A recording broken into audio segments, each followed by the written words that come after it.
Across the country, trail networks are delivering transformative benefits to people and places. The federal funding has been the catalyst to move these projects forward, to get big ideas up off the ground, to build excitement that's transforming the way people and places thrive. It takes having the trails, it takes having the will to connect those trails, and it really takes having the funding that's necessary to do this work more quickly. Let's take a look at how that work has happened in several places across the country.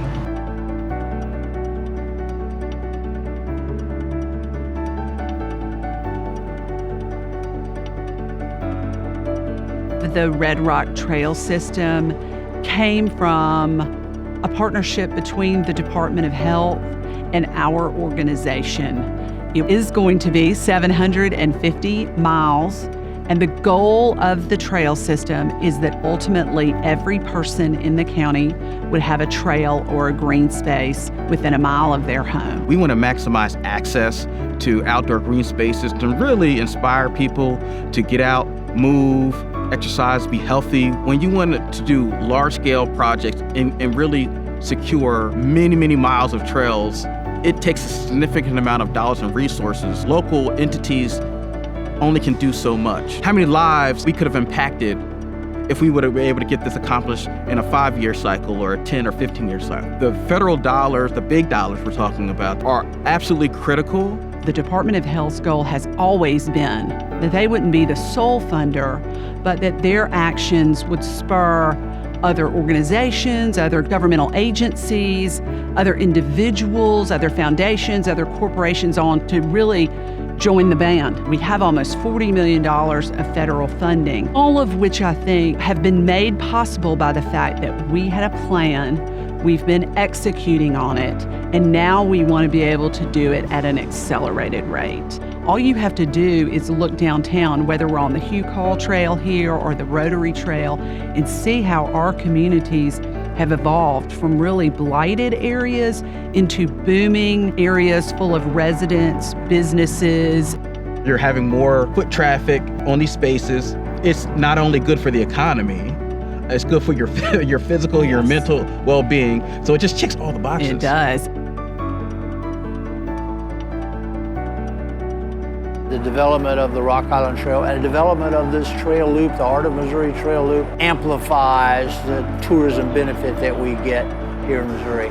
People are bringing their retirement dollars, their vacation dollars, and we'll spend our money in Missouri because of what's already there for the trails. We get some RTP money, we get some MoDOT money. The story is about the sacrifices that communities make to get that grant money. Rosebud is applied for a TAP grant, which is a federally funded program through the Missouri Department of Transportation. That requires a 20% match. That's really difficult for a town of just under 400 people to come up with. So we actually had a donor that came forward and said, I'll put the match up. Rosebud's a little town that's mighty and strong, and we'll get it done. Some of these small communities have a tough time coming up with $100,000, but they do it. And they do it because they know how important it is, and they're willing to make the sacrifice because they know what's coming.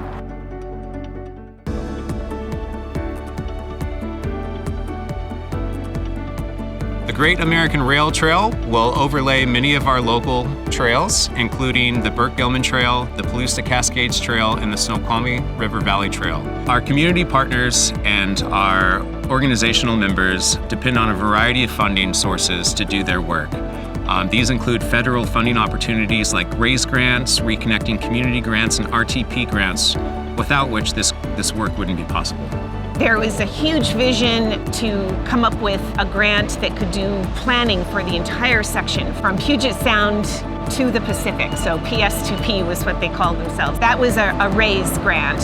Amazingly, we got $16 million for this project, which is planning only, and 1.7 of it is for Bainbridge Island. It's a huge boost. The mission of the Leafline Trails Coalition is to connect the trail network in the central Puget Sound region to improve health, mobility, quality of life, and access for all. We have a broad goal of 900 miles of interconnected trails. We are 56% of the way there. We've done a lot of work, but there's still more to do. So the Eastrail is a 42-mile rail-to-trail project stretching from Renton in the south along the shores of Lake Washington all the way to the town of Snohomish. It connects 6 different cities, 2 counties, and is a major north-south spine of the Leafline Trail network. Eastrail was successful in getting 2 raise grants for the Eastrail.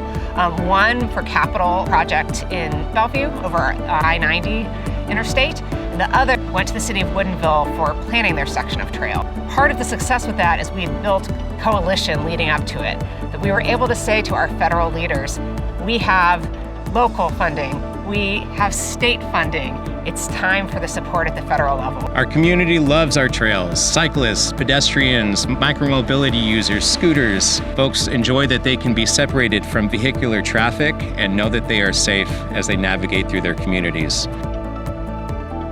I was chairman of this area of Anchorage for 20 years, approximately. My main concern is the bike path that we'd like to see go across Lake Otis at 47th. That was a 2-lane road each way, and my fear is we're going to have some children killed because we didn't care enough, or whoever didn't care enough to provide money to put the bridge across there. When I came on the Assembly in 1991, this is one of my projects. I wanted to get this done. There was never the money to do this. We don't have the money here locally.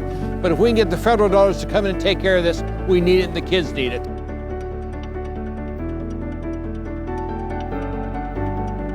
You're rewarding communities that have already invested in walking and bike trails like the Swamp River Trail in Greenville that has tremendously impacted our economic development of the area, our recreation for the area.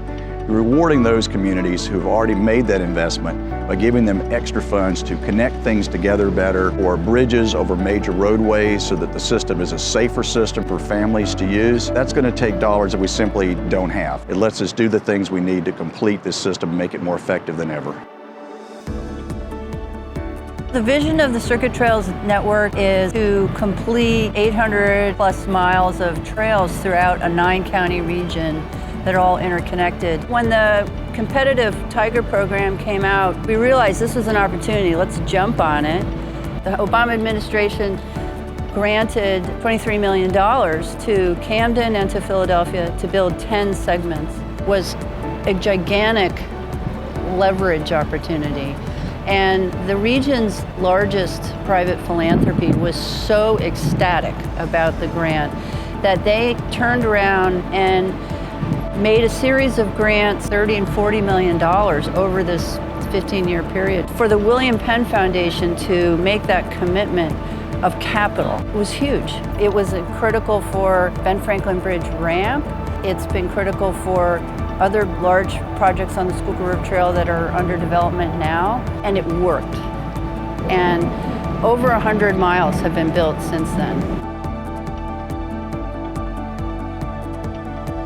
Federal investments have accelerated the process of these trail networks, have made it possible for big visions to start to turn into big realities for people and for places.